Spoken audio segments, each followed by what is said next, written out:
14 exercises to increase ground force when sprinting. The first one, we're using a band, just doing single leg jumps. You can really focus on the ankle here and what I'm doing with the foot, making so we're able to better strike the ground. And then I'm going to also use a barbell here. If you don't have a band, this is another great way to be able to increase the ground force. Make sure you do it on both feet. Next one is just going to be straight leg run. First one's going to be very close to the ground with the feet, and then as I'm going through here, I'm just going to progress the height to make it so that we can get better with being able to generate more force in the ground, better front side mechanics. Then I'll also do straight leg run to sprint. So as you get better with that, and then we want to be able to actually transition it into your sprinting mechanics. Here we got single leg foot taps. I really like this one where you're seated and being able to work on how your foot's striking the ground. Just make sure again you work on the range there. Now we're getting the rear foot elevated split squat with a jump instead of a squat, so you're jumping up, really working on being able to get the knee to the chest there. And then these ones are moving jumps, so I have 2 feet, hands on the hips, working on the range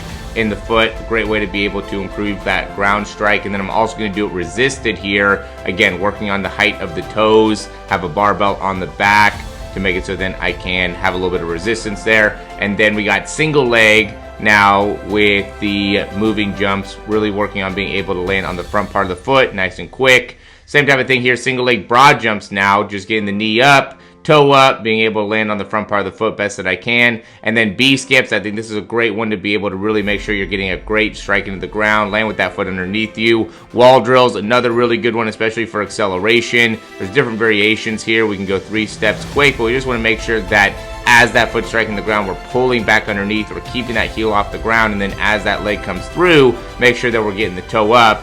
Here's a great one, more for the hip flexors, but I think it's important to have a stiff ankle when you're doing this, and this will allow you to be able to improve the front side mechanics, which is critical. And here's just a drill working on the single leg cycle, so I get the toe up and really extending and pulling as I'm striking the ground to make it so I can generate more force in the ground. Again, coming down and back with that leg to generate that force. And those are the 14 exercises. Like and subscribe, send it to somebody that you think might need these.